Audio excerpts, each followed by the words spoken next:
Deuxième temps d'une histoire du renseignement et des services secrets dans la fabrique de l'histoire. Hier, notre grand témoin Constantin Melnick, qui fut conseiller de Michel Debré à Matignon pendant la guerre d'Algérie et qui, à ce titre, donc eut à coordonner les services secrets français, nous a expliqué combien il était difficile de faire l'histoire de ces services secrets du renseignement, tant les sources sont parcellaires et quelquefois exagérées par les témoins eux-mêmes. Demain, notre émission du mercredi, émission donc fondée sur les archives, diffusera des archives orales enregistrées à la fin des années 90 par le service historique de la Défense sur les services secrets pendant la Seconde Guerre mondiale. Jeudi, le débat portera sur la difficulté donc pour l'historien de travailler sur ce type de sujet. Et aujourd'hui, le documentaire d'une heure, celui de Jean-Louis Riwal et de Véronique Lamandour, portera sur une opération réussie, pourrait-on dire, pendant la guerre d'Algérie, la bleuite. La bleuite, c'était une façon d'intoxiquer par les services français, d'intoxiquer les wilayas, et en particulier la wilaya 3 en Kabylie, celle du fameux colonel Amirouche, en faisant croire qu'il y avait dans ces wilayas des agents doubles qui travaillaient pour la France, et donc de provoquer ainsi l'élimination de ces militants autonomistes et indépendantistes, donc algériens. C'est l'histoire qui est racontée dans ce documentaire, donc par des témoins eux-mêmes, La Bleuite ou l'art de la guerre, un documentaire de Jean-Louis Riwal et de Véronique Lamandour.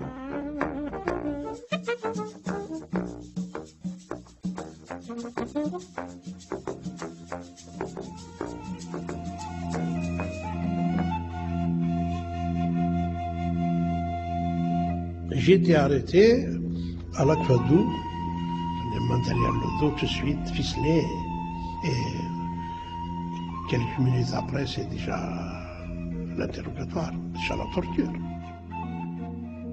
Il aurait pu arriver, il me serait arrivé à moi, d'être soupçonné, peut-être d'être tué, mais moi, c'est pas mes camarades du maquis qui sont responsables. La bleuite ou l'art de la guerre?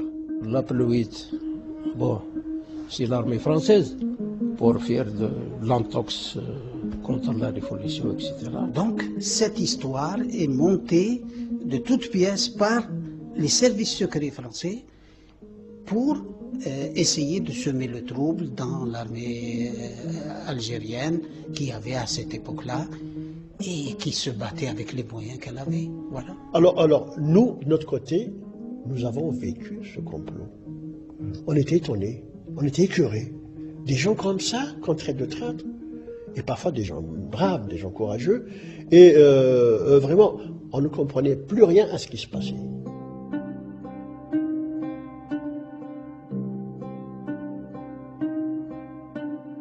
La guerre d'Algérie a été une guerre totale, où l'exploitation du renseignement a été prépondérante pour recueillir des informations sur l'ennemi, mais aussi pour le déstabiliser, souvent à la marge, à la limite des règles conventionnelles admises dans les états-majors militaires. Suivant les logiques de la guerre subversive, de la guerre psychologique où tous les coups sont permis, même les plus tordus, la bleuite reste cette incroyable machination, pensée et dirigée par les services secrets français pour détruire les maquis de l'armée de libération nationale en jetant le trouble, le doute, la suspicion dans l'esprit des combattants algériens. L'ALN a ainsi cru être victime d'un complot par l'infiltration de traîtres, de bleus, dans ses propres rangs. Cette manipulation machiavélique montée de toutes pièces par le capitaine Paul-Alain Léger a eu pour conséquence les purges qui affectèrent d'abord la wilaya 3, la région politico-militaire kabyle du colonel Amirouche. Pour comprendre comment le virus de la bleuite a pu pénétrer la révolution algérienne, il faut revenir à la bataille d'Alger. En janvier 1957, les 4 régiments para de la 10e division parachutiste dirigée par le général Massu investissent la capitale algérienne avec la mission de faire cesser les attentats et de décapiter la tête de la rébellion dans la Casbah. En quelques mois, la recherche du renseignement, lors d'interrogatoires souvent poussés jusqu'à la torture, a eu des résultats effectifs sur le démantèlement des cellules FLN. À la mi-septembre, il ne reste que Yassef Saadi, dernier responsable frontiste à être en activité, les autres étant tués, arrêtés ou retournés par le capitaine Léger et son équipe du GRE, le groupe de renseignement et d'exploitation. Paul-Alain Léger Interrogé par Patrice Gélinet le 13 août 1987. Il y avait cette petite équipe de responsables FLN qui étaient des gens connus, puisqu'il y avait le dénommé Alilou, qui était l'ancien homme de confiance de Youssef Saadi. Il y avait Ahmed Fares, qui était également, faisait partie de ce petit groupe, du staff un petit peu de Youssef Saadi. J'ai proposé donc d'aller dans la Casbah, et c'est là, bien sûr, que j'avais dit, bon, ben, nous nous habillerons un petit peu comme les jeunes, tous les jeunes de la Casbah, c'est-à-dire avec des bleus de chauffe, ni plus ni moins. Quand j'ai proposé ça au colonel Godard, évidemment, il a un petit peu sauté en l'air, car il m'a dit, mais enfin, vous êtes fou, est-ce que vous êtes candidat au suicide? Parce qu'évidemment, c'était des anciens FLN que j'avais avec moi. Hein. Ils vont retourner à leurs anciennes amours, et de plus, on va livrer aux gens d'en face un certain nombre de mitraillettes. J'ai profité, je dois dire que j'ai été un petit peu indiscipliné, j'ai profité d'une permission, d'un congé du colonel Godard pour mettre en pratique ce que j'avais proposé. Alors, ma foi, nous sommes rentrés de l'après-midi dans la Casbah. On nous prenait d'ailleurs pour un groupe FLN, puisque les femmes, on entendait les you-you dans les étages. Et le premier café mort dans lequel nous sommes entrés, naturellement, ça a été la surprise générale lorsque on a commencé à fumer, qu'on a demandé des dominos pour jouer et qu'on a offert des cigarettes à la ronde. Alors le tenancier, naturellement, qui connaissait Alilou, lui a dit, mais enfin tu es fou, tu sais bien quelles sont les consignes du front. Mais Alilou a répondu, les consignes maintenant c'est lui qui les donne en me désignant. Bon, bien on a fait tous les cafés morts comme ça dans la journée. Et quand on nous sommes repassés après, la radio jouait à fond et les gens, ma foi, les clients qui étaient à l'intérieur, étaient tout heureux de pouvoir jouer au domineux et de pouvoir fumer. Et ça a commencé comme ça, c'est-à-dire que on a commencé à donner des ordres pour que les consignes du FLN ne soient plus respectées. Ici Alger, RTF. 23 septembre 1957. Eh bien, notre gros titre, c'est, comme vous pouvez l'imaginer, l'arrestation de Youssef Saadi, devenu depuis quelques mois l'ennemi public numéro 1 d'Alger, et qui a été accueilli avec une joie et un soulagement difficile à imaginer. Pour comprendre cette atmosphère de victoire, évidemment, il faut savoir que depuis plusieurs mois déjà, cet ancien boulanger de 29 ans, devenu le chef de la zone autonome d'Alger pour la clandestinité, représentait à lui tout seul le terrorisme traqué, bien sûr, mais encore redoutable.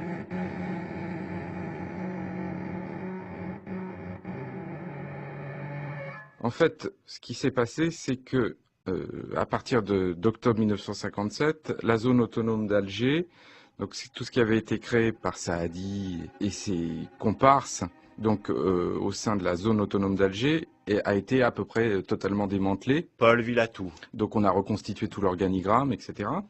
Mais l'idée de Léger, c'est de faire en sorte que cette zone soit toujours active. Donc son idée presque de génie, du point de vue du renseignement, même si on peut contester les méthodes elles-mêmes, ça a été donc de reconstituer cette zone autonome d'Alger à son profit, et ensuite de mettre en relation donc un certain nombre de personnes qu'il avait ralliées, mais qui étaient censées être à la tête ou faire partie de cette nouvelle structure, de les mettre en contact avec les hommes d'Amirouche, avec Amirouche lui-même, et pour en fait, faire en sorte que cette fiction d'une zone donc toujours active au sein d'Alger soit toujours réelle. Et le groupe qui a commencé ça, évidemment, comme vous le savez, c'est Léger, le capitaine Léger, et avec son patron, le colonel Godard, et ce groupe, plutôt cette organisation s'appelait le groupe de renseignement et d'exploitation, le GRE. Rémi Madoui, combattant de l'ALN dans la Wilaya 4. C'était vraiment initialement, et ça a débuté pendant la bataille d'Alger, et c'est de retourner les gens évidemment pour en quelque sorte réencadrer l'organisation d'Alger.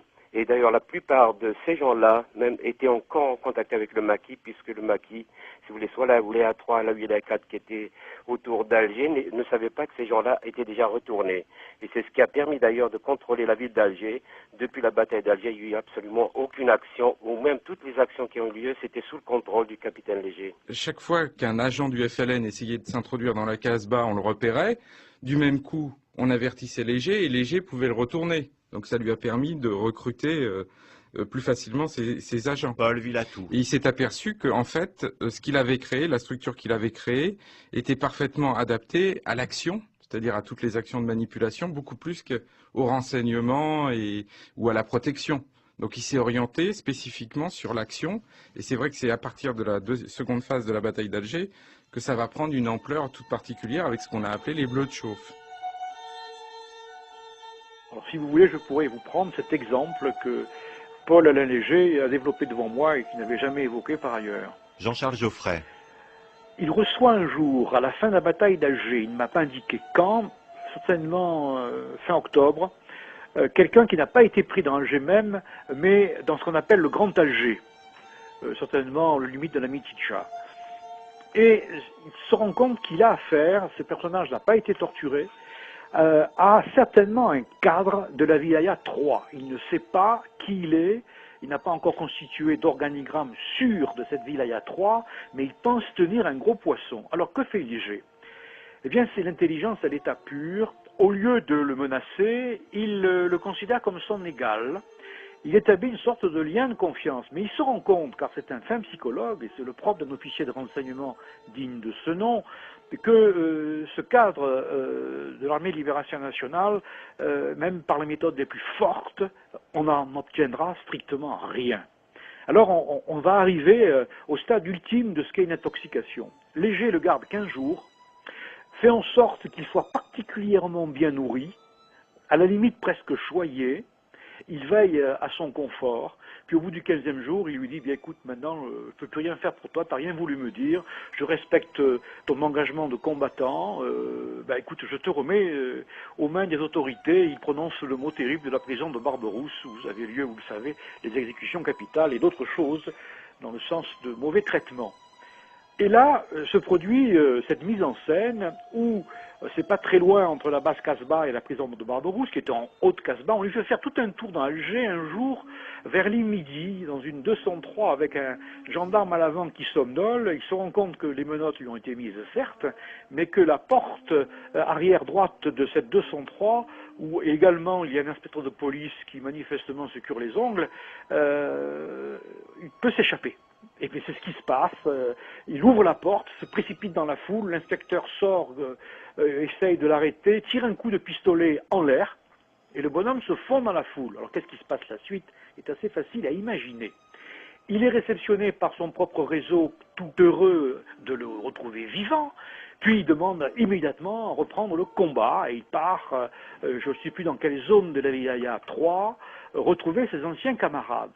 Et là, il tombe sur un des seconds d'Amirouche, l'homme qui avait inventé ce supplice terrible qu'on appelle l'hélicoptère, je crois du prénom de Hossein, qui a des doutes sur la détention de son camarade. Il lui pose la question fatidique, mais tu n'as pas été torturé?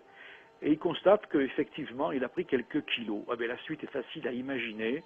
Notre cadre a subi le dernier des supplices, il est exécuté. Le résultat, c'est qu'ensuite ses compagnons veulent se venger. Il y a à l'intérieur un règlement de compte qui vire à une purge pour tous ceux qui ont tourné autour de ce personnage, aussi bien à Alger que dans la Wilaya 3. C'est le mécanisme des purges tel que les a amorcés Léger, bien qu'il ne se soit pas du tout sali les mains.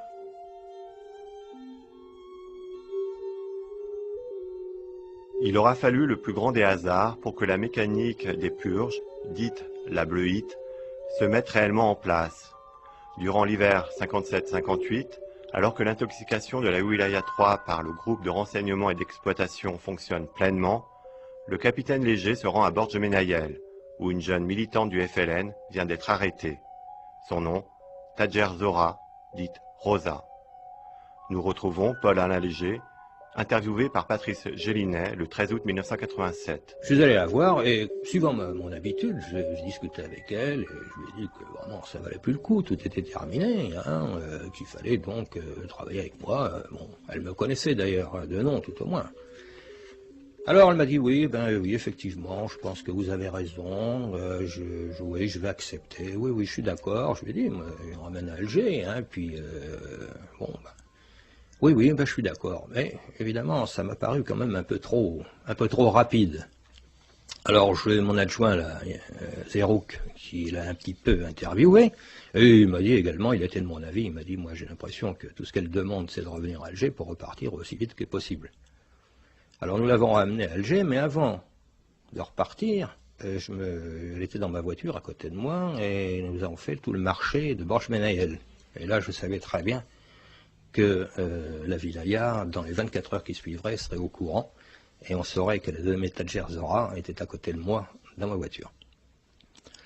Je l'ai ramenée sur Alger, donc, j'ai discuté un petit peu avec elle, et là, alors pour faire semblant de la convaincre, parce que j'étais absolument persuadé que là, par contre, il n'y avait rien à faire, je lui ai montré toutes les lettres que j'avais reçues de la wilaya. Et je lui ai lu les passages imaginaires. Mais par contre, ce que je lui ai montré, ce sont les signatures, avec les tampons. À ce moment-là, le téléphone a sonné, le téléphone n'était pas sur mon bureau, il se trouvait un petit peu dans un couloir, et il y avait une porte, là, et par l'interstice de la porte, j'ai parfaitement vu la fille qui se levait, et qui regardait encore les signatures, hein, et bon, je suis revenu. Et là, je lui ai dit, alors tu vois les signatures, oui, bien d'accord, oui, mais je marche, je travaille avec vous, etc. Je lui ai dit, tu vas retourner chez toi, chez ta mère, hein, et puis, ma foi, pour l'instant, je te demande rien, mais de temps en temps, tu me téléphones. Elle est partie, elle m'a téléphoné une fois. Et puis, 8 ou 10 jours après, n'ayant plus de nouvelles, j'ai envoyé donc des gens voir chez elle, et sa mère, elle nous a dit qu'elle était partie. Moi, je savais bien où elle était partie. On a eu les nouvelles quelque temps après, lorsqu'on a appris qu'elle était remontée au maquis, et que là, elle était tombée sur le fameux capitaine Mayous, dit Yassen la torture, qui évidemment l'avait accusée d'être une espionne. Elle s'est défendue comme un beau diable, une diablesse plus exactement, et il lui a dit, écoute, tu m'accuses d'être une espionne, mais alors des espions, autour de toi, il y en a en pagaille. Parce que moi, je sais. Et elle s'est mise à raconter, évidemment, tout ce qui s'était passé dans mon bureau. Alors là, Mayous, qui n'était pas très intelligent, a voulu en savoir beaucoup plus. Et pour en savoir plus, il n'y avait qu'une seule chose, il fallait la passer à l'hélicoptère. Et l'hélicoptère, c'est une torture tout à fait particulière. C'est-à-dire que la pauvre fille a été mise complètement nue, les mains et les chevilles entravées dans le dos, suspendue au-dessus d'un brasereau, et on la faisait tourner au-dessus du brasereau, on la descendait petit à petit, on la faisait tourner naturellement sous la douleur. Elle a raconté, j'ai son compte-rendu d'interrogatoire, elle a raconté toutes sortes d'histoires, elle a raconté qu'effectivement, elle avait été envoyée par le capitaine Léger, elle devait aller ensuite en Tunisie, où elle devait rencontrer un tel, elle a donné des mots de passe tout à fait farfelus, des mots de reconnaissance invraisemblables, et malheureuse, elle a été égorgée après. Mais avant, naturellement, elle avait donné les noms, non seulement des gens dont elle avait eu les signatures sur les lettres, mais elle a même donné des noms de gens de sa famille qui habitaient en Kabylie. Bon, ces gens-là ont été arrêtés. On les a torturés. Ils ont parlé. Par le FLN. Ils ont parlé, bien sûr. Ils ont dit n'importe quoi. Ils ont dénoncé des gens qui n'étaient strictement pour rien, mais en général des cadres supérieurs, des gens... Et là, ça a commencé comme ça. Front et armée de libération nationale. Aux armées le 3 août 1958. Le colonel Amirouche, chef de la wilaya 3, au colonel chef de la wilaya 6. Chers frères, j'ai le devoir et l'honneur de vous informer, en priant Dieu que ce message vous parvienne à temps, de la découverte en notre wilaya d'un vaste complot ourdi depuis de longs mois par les services secrets français contre la révolution algérienne, avec la complicité d'éléments les plus divers. Ce complot, d'après les renseignements en notre possession, s'étendrait à toutes les wilayas d'Algérie. Il aurait même des ramifications dans nos bases de Tunisie et du Maroc. Le réseau tissé dans notre wilaya vient d'être pratiquement mis hors d'état de nuire après une enquête d'autant plus ardue que ses chefs dans le maquis étaient des hommes en apparence au-dessus de tout soupçon. Alors la wilaya 3, c'est la partie du territoire algérien qui est située pratiquement au centre et qui occupe les montagnes de Kabylie. Elle va de Borj Menaïel, à peu près, jusqu'à Borj Borarij. voilà, à l'est. Et donc de la Méditerranée, des rivages de la Méditerranée jusqu'à Bouira, et plus au sud jusqu'à Msila. Voilà. Salam Ekacher, secrétaire d'Amirouche au PC de la Wilaya 3. En ce qui concerne le colonel Amirouche, à l'époque, déjà en 56-57, il n'était que commandant. En 56, c'était la grève. Le FLN, c'est Abban Ramadan et Ben Mehidi, les deux grands leaders du FLN, qui ont appelé à la grève des études, des examens, de la scolarité. Et on a fait la grève, le 16 mai, je crois, ou le 19 mai 56. Et ici, bon, j'ai trouvé mes copains, mes amis étaient engagés, d'autres structurés déjà dans l'organisation du FLN. Bon, je pouvais pas, je devais m'intégrer. Je suis entré donc dans une cellule du FLN. Au début, c'était uniquement pour collecter de l'argent, pour donner des renseignements. C'était pas. Tout d'abord, il fallait donner des gages. Il fallait donner des gages. Ah oui, il fallait donner des gages. Il fallait montrer un peu aux dirigeants qui étaient sur place que vous êtes vraiment acquis à l'idée d'indépendance, mais aussi au sacrifice. En principe, avant de monter au maquis, il fallait d'abord commettre un attentat, tuer un traître ou un soldat, pour couper les ponts derrière soi et être recherché. Comme ça, il n'y aura plus d'équivoque. Celui qui monte au maquis, il n'a plus à l'orienter, donc il doit assumer ses responsabilités. Judy Atoumi, secrétaire d'Amirouche. Donc, mais le fait le plus important, c'est que quand j'ai présenté mes adieux à la famille, et puis mon grand-père qui vient derrière moi, dehors, il m'appelle, il me dit, Judy, tu veux monter au maquis? Je lui dis, oui, mon grand-père, je veux monter au maquis. Alors il me dit, il faut pas te faire prendre.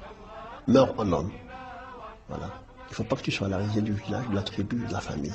Il ne faut pas que tu sois traîné comme un animal au bout d'une corde dans le village. Ah oui, parce que rejoindre le maquis, c'était la mort. Hein. C'était pas. Personne ne croyait survivre à la guerre. Parce que bien que les nouvelles étaient filtrées, on n'avait pas beaucoup de nouvelles de nos camarades qui étaient déjà maquisards. Mais malgré tout, on savait que la mort était au bout du chemin, quoi.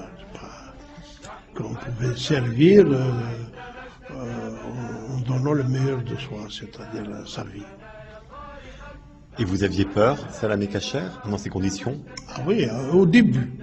Au début, on a peur, puis après, la peur, c'est fini. Parce qu'on voit partir ses meilleurs camarades, ses compagnons, et puis on n'a plus d'attache.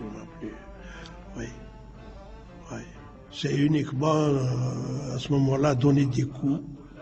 Je sais que je vais en recevoir, puis je donne, et puis c'est tout. Voilà. C'est presque des automates. Et quel est l'esprit entre les maquisards? Ah, alors l'esprit. Au début c'était des frères. Un esprit de sacrifice qui les liait et qui fait que constituait presque un seul organisme. Ah oui, il y avait un respect de la hiérarchie déjà. Ah oui, l'ALN, c'est déjà. On voyait la silhouette se dessiner de l'ALN, parce que l'ALN a été constituée uniquement en 1956, hein, après le congrès de la Souma. Mais déjà, dès le départ, on voyait, parce que les premiers éléments qui ont constitué les groupes des Moujahidines, parce qu'on les appelait comme ça, les Moujahidines, ils étaient préparés à la discipline et au secret. Et c'est cette habitude-là. C'est cette expérience-là qui s'est reproduite les premières années de la guerre avec les Moujahidines.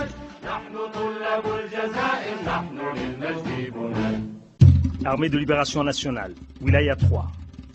En ayant l'honneur de vous faire connaître qu'il y a lieu d'abattre immédiatement les captifs et de les enterrer secrètement, au préalable, les torturer s'ils peuvent fournir des renseignements. Félicitations et sentiments fraternels. le colonel Amirouche, le 11 mai 1958. Et Amirouche, il avait une réputation de vrai sauvage. Hein. Ah ça, le sauvage intégral. Hein. Georges Oudinot, officier de la section administrative spécialisée de Beni Douala, en Kabylie. Et tout le monde, les faits le même, on avait une trouille bleue. Hein. Parce que c'était un type, il n'allait pas par quatre chemins. Pour lui, le moindre pet de travers, c'était la gorge tranchée, puis c'est fini, on n'en parlait plus. C'était un tueur, c'était un révolutionnaire, un sanguinaire, donc une petite tête. Hein. C'était un activiste, un nationaliste activiste. Judy Atoumi. Amirouche, une fois, il est entré un grand monsieur qui a d'abord une agitation dans le PC, une espèce d'agitation, et puis il y a quelqu'un qui se présente, un grand avec un calot, etc., un bel homme, svelte. Et c'est là que j'ai découvert Amirouche. Amirouche, quelqu'un de sympathique, d'abordable, qui est d'une simplicité exemplaire, et ce qui fait que j'ai tout de suite eu cet homme en sympathie. Et plus tard, je l'ai découvert en lui quelqu'un d'exceptionnel, un chef exceptionnel, un stratège et même un génie. Il n'avait pas un bon niveau d'instruction, mais toujours est-il qu'il avait une très bonne formation dans tous les domaines. Domaine politique, domaine militaire, la psychologie, c'était un meneur d'hommes. Voilà, un meneur d'hommes. Donc, si vous voulez, il y avait cette symbiose entre Amirouche et ses hommes. Et c'est de là qu'est née l'idée du fait que Amirouche était vénéré par ses hommes, et par la population aussi.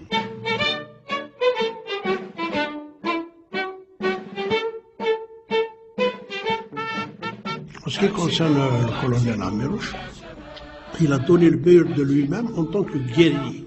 Salah Mekacher.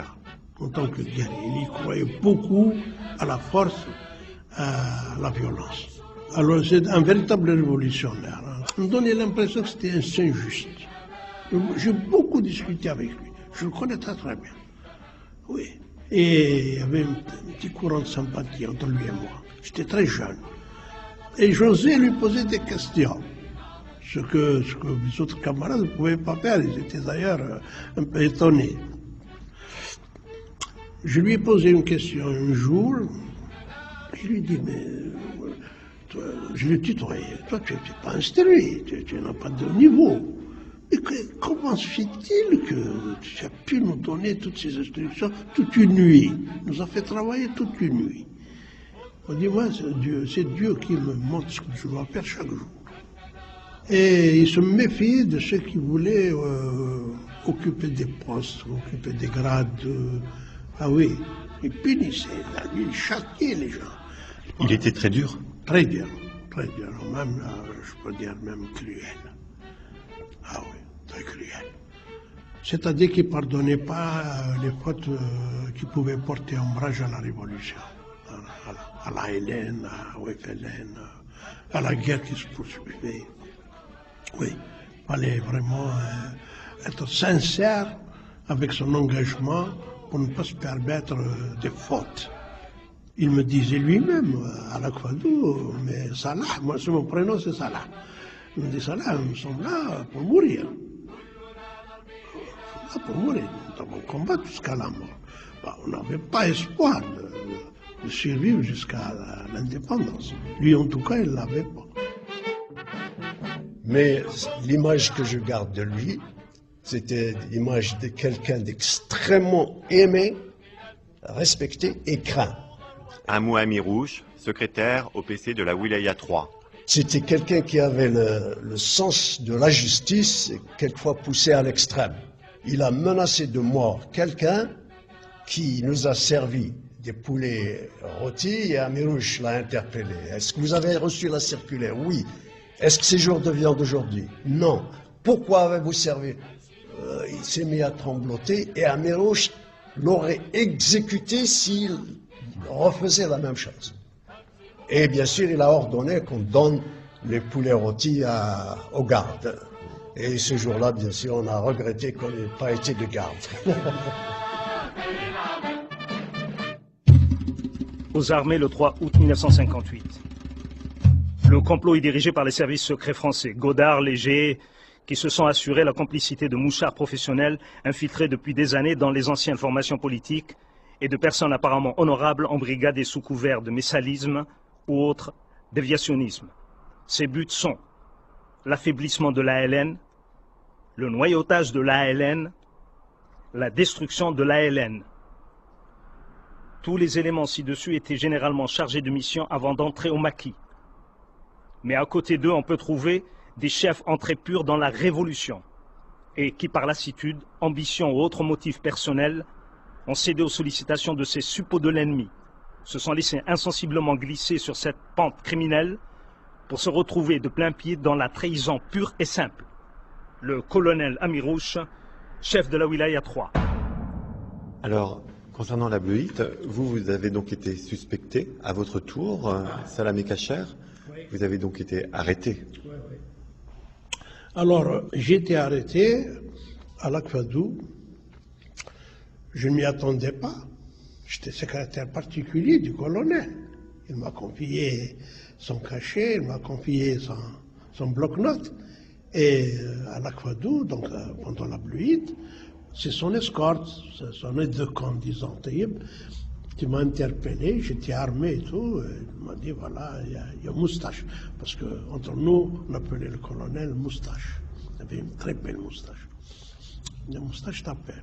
Alors j'y vais, comme ça, innocemment, et c'est Maïeuse qui me met la main sur l'épaule et qui me dit, mon petit gros, tu ne tomberas plus jamais maintenant. Voilà. Et j'ai été arrêté, les mains derrière le dos tout de suite, ficelé, et quelques minutes après, c'est déjà l'interrogatoire, déjà la torture. Ah oui.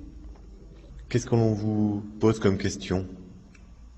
On vous dit, parle. Voilà, c'est tout. On ne vous pose pas de questions. On vous dit en kabyle. Ah oui, l'interrogatoire se fait en kabyle. Hein? Inid, voilà. C'est ça. Et le comble, c'est que ce sont mes compagnons du PC qui m'interrogeaient. Évidemment, ce n'était pas eux, il y avait des soldats, des genoutes qui me mettaient dans l'eau.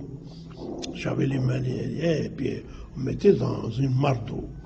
Et vous avez le ventre qui se gonfle. Puis on vous tire après.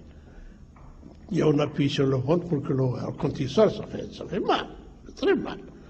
Ça sort des oreilles, de la bouche. Voilà. Pratiquement, on devenait presque inconscient. On m'a mis des épingles ici dans les ongles. On m'a lardé un peu la poitrine avec le couteau. On m'a mis du sel, on m'a mis du tabac à priser. C'est douloureux. Mais en fait, c'est supportable. Des coups, évidemment. Les coups. Alors, vous avez des coups, hein, beaucoup de coups. Des coups à la matraque. Ça vous fait des échymoses. Vous êtes tout de suite gonflé, on ne vous reconnaîtra plus. Des bleus et tout. Ça, c'est. Mais le feu, non, on n'a pas utilisé avec moi le feu. Alors qu'avec d'autres, on a utilisé systématiquement le feu. Ah oui. Quel est le comportement de vos camarades, de vos frères d'armes? Ils étaient réticents un peu. Ils les interrogeaient parce qu'ils n'avaient aucun fil, ils ne savaient pas d'ailleurs interroger. La plupart de leurs victimes sont mortes comme ça. Parce que qu'est-ce que c'est qu'un homme? L'organisme humain, c'est une coquille. Un tout petit pression, hein? C'est fini, il vous claque entre les mains. Pour torturer, il faut savoir torturer. Il faut savoir s'arrêter à temps. Et c'est comme ça que les gens meurent. Meurent étouffés, meurent asphyxiés.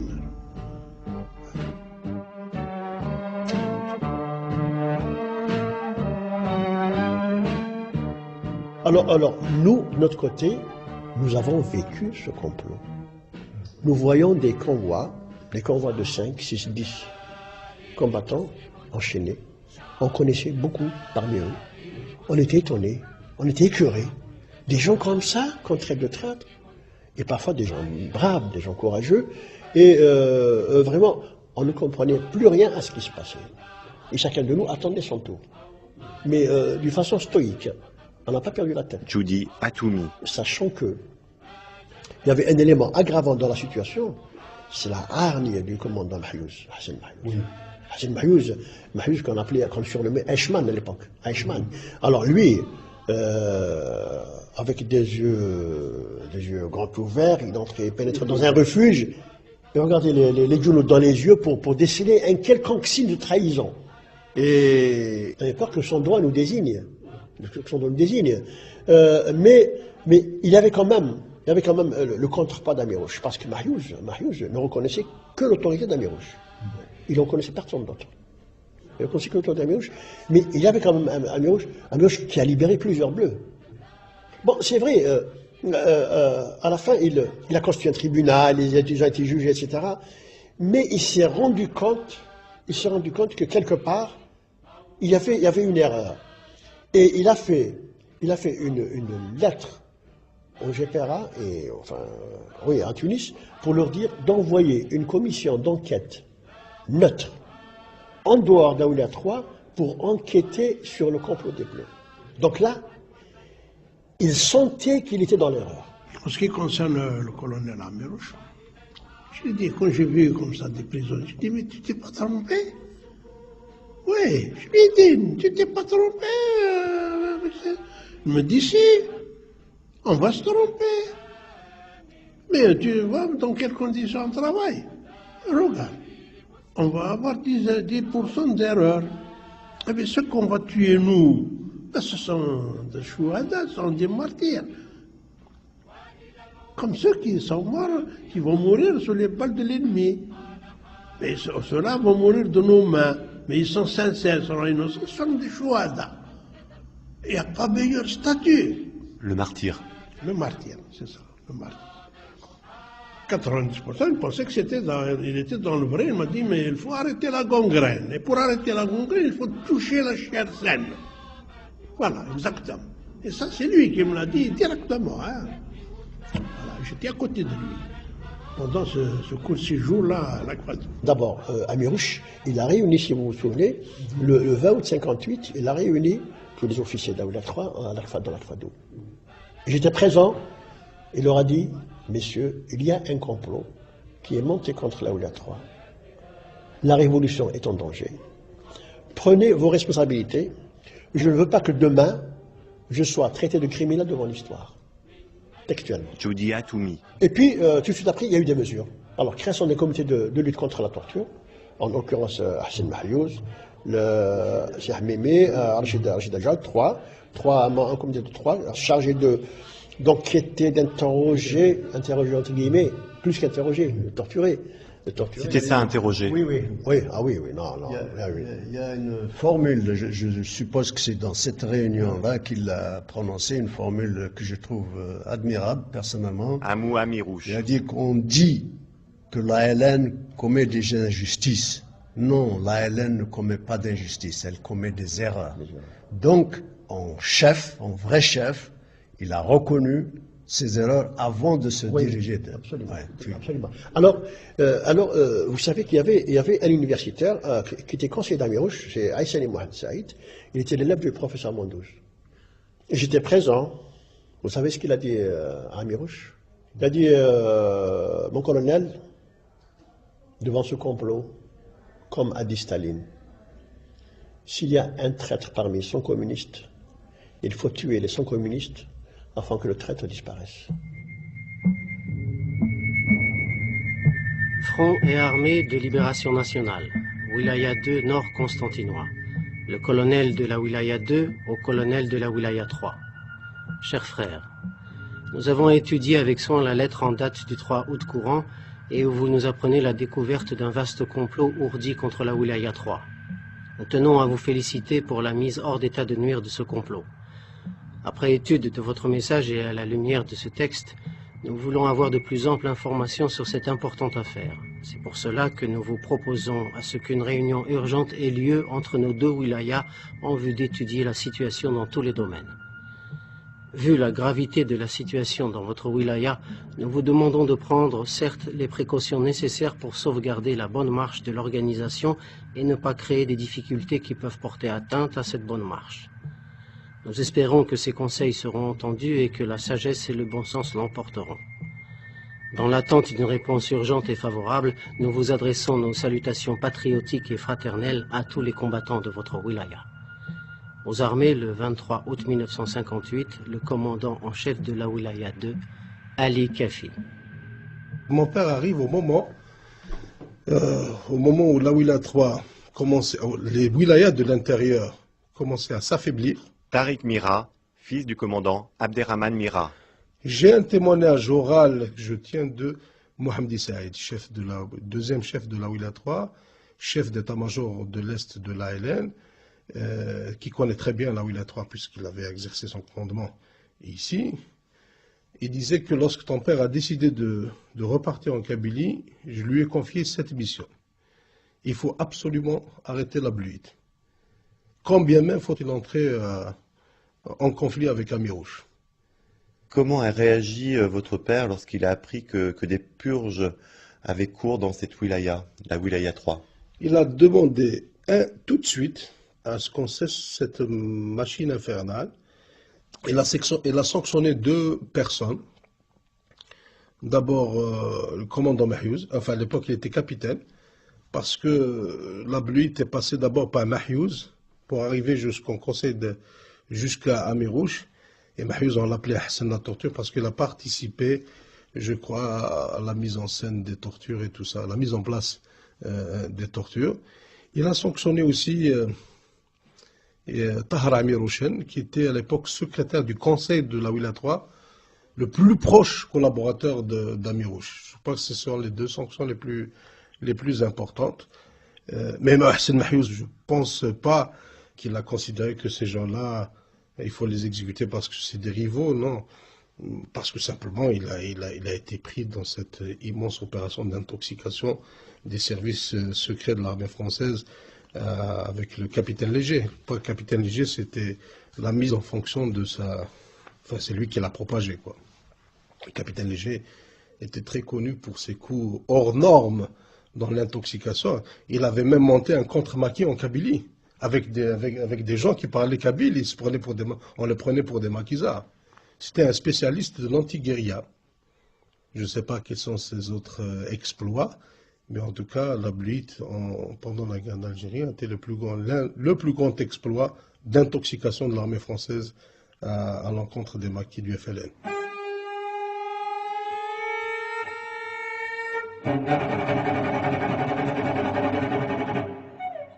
Léger, c'est quand même... Enfin, je ne sais pas si vous l'avez déjà vu en vidéo, c'est un type très étrange, quoi. On n'en rencontre pas quand même des dizaines comme ça. Il avait un ton déjà de voix qui était très particulier, il était sec, et on sentait... Paul Villatou. Enfin, on sentait l'homme du renseignement, c'est-à-dire quelqu'un qui se livre pas comme ça facilement, en même temps qu'il y a un esprit... presque compliqué, c'est-à-dire que dans la mise en œuvre de ce qu'ils font, c'est d'une simplicité extraordinaire, mais en même temps, il y a un côté très complexe en eux. Ce sont des gens qui sont aussi d'une froideur et qui ont un esprit, je dirais, de mathématicien et de joueur d'échecs. C'est-à-dire qu'ils avancent des pions, ils n'ont aucun... Souvent, ce que je vais dire peut paraître terrible, mais ils sacrifient des pions parce qu'il faut... protéger le roi, sauver le roi. Hein. Et donc, pour eux, c'est une magistrale partie d'échecs. Marie-Catherine Villatou. Souvent, on a l'impression d'avoir affaire à des gens qui sont des maîtres, c'est-à-dire dans le sens de maître d'un jeu d'échecs. Pour eux, c'est un jeu.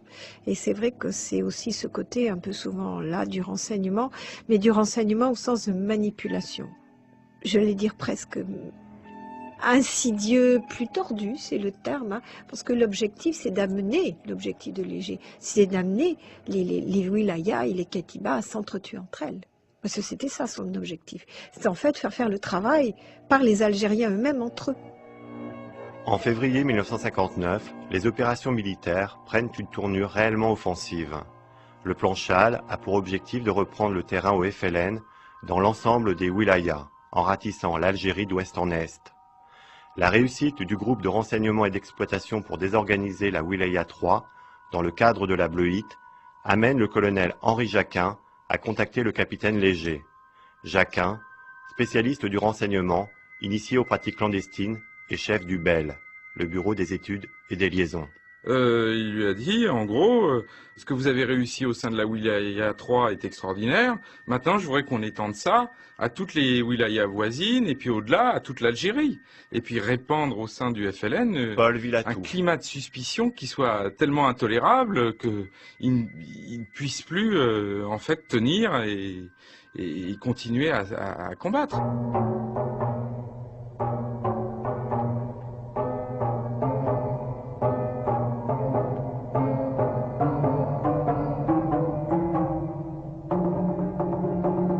« 24 juillet 1959. Voici Paris vous parle, présenté par Joseph Pasteur. C'est l'Algérie qui fournit ce soir le titre de ce journal. Depuis 48 heures, en effet, vous le savez, une offensive de vaste envergure est engagée contre les rebelles du bastion de Kabylie. D'Alger même, nous recevons des dernières informations sur cette opération. Et les troupes de réserve générale qui, depuis le 8 juillet, ont collaboré à l'opération Étincelle, qui vient de se dérouler avec le succès que l'on sait dans le Hodna, sans prendre un repos bien mérité, ont été engagés dans la grande bataille de Kabylie. Il y a 2 jours, c'est-à-dire mercredi, un régiment de parachutistes a été largué sur le massif de Lac Fadou. Sautant à 1600 mètres d'altitude, les hommes aux treillis camouflés traquent les rebelles de la Wilaya 3, dont les effectifs s'élèvent à quelques 5000 combattants en armes. Lac Fadou, cela a été pendant longtemps le repère inviolé de feu à Mirouche.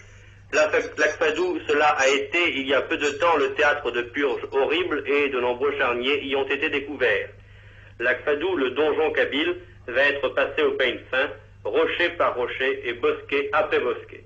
Ici Alger, à vous Paris. Léger a été absolument un génie du mal si on veut, mais enfin un génie, c'était quelque chose d'incroyable.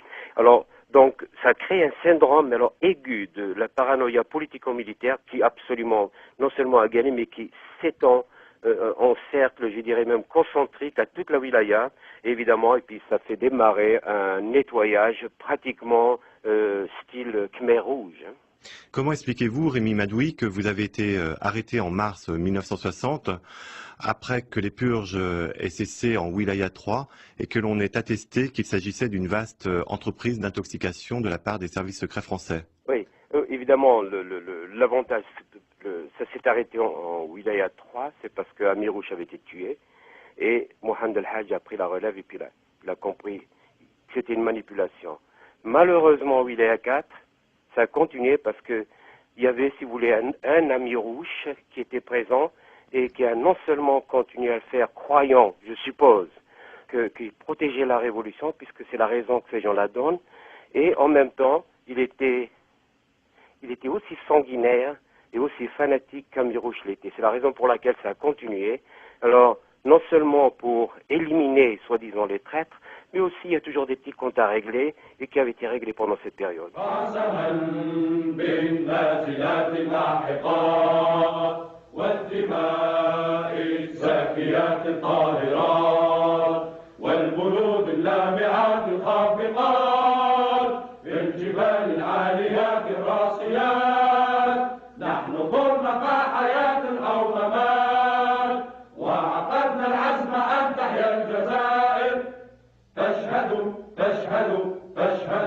Quand on évoque la bleuite, donc les purges, Salam et Kacher, on parle évidemment des intellectuels qui ont été donc éliminés. Quel est votre sentiment par rapport à cela? Alors là, c'est très très important.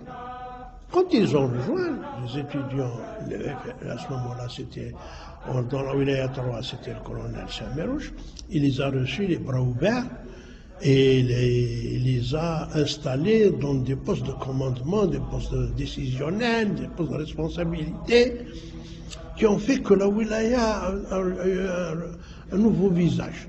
Mais pour le faire, il a fallu écarter les précédents, les premiers. Et ça, quand ils ont été écartés de la responsabilité, ils n'ont pas accepté, ils sont rechignés. Mais ils ont obéi parce que c'est la loi de l'armée. Mais par la suite, lorsque la bleue s'est déclarée, ils ont pris leur revanche.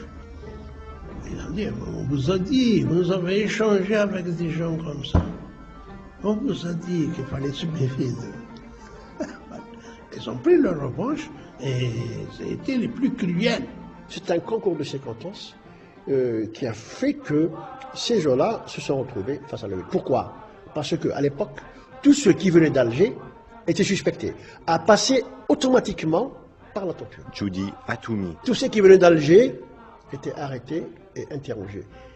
Mais je peux vous dire que parmi tous les Bleus libérés, aucun ne s'est rallié à l'ennemi.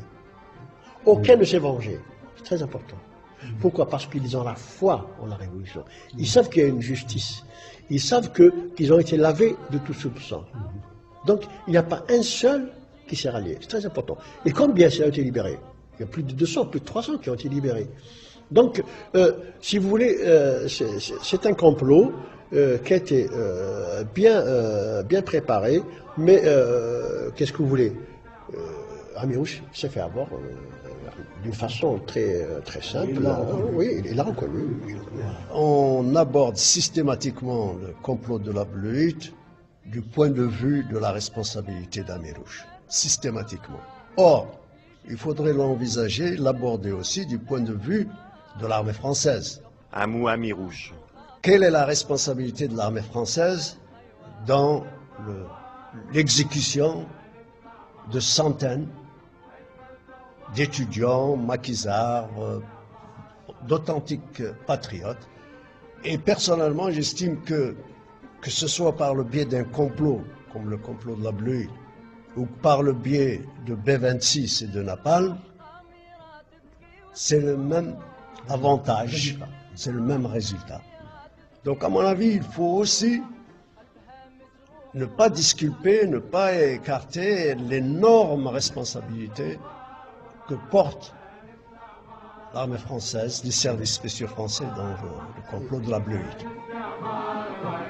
À ce jour, on ne connaît pas le nombre de victimes de la Bleuite. Sont-ils 300, 500, 1000, 2000, 6000?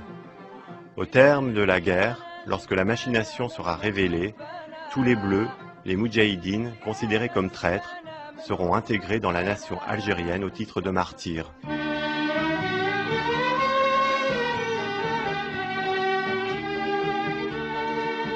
Merci à Amou Amirouche, Judy Atoumi, Lagdar Bouraga, Jean-Charles Geoffrey, Rimi Madoui, Abdelhalim Medjaoui, Salamé Kacher, Tariq Mira, Georges Oudinot et Paul et Marie-Catherine Villatou, historiens au service historique de la Défense. Merci également à Janine Léger, Hossein Bouzaher et au colonel Hassen de la Wilaya 4. Archivina, Olivier Tossery. Les chants du maquis proviennent du Musée national du Moudjahid à Alger et de la Fondation Mémoire de la Wilaya 4 historique. Texte lu par Kader Kada et Majid Bouali. Mixage, Jean-Richard Dufour. La Bleuite ou l'art de la guerre, un documentaire de Jean-Louis Riwal, réalisé par Véronique Lamandour.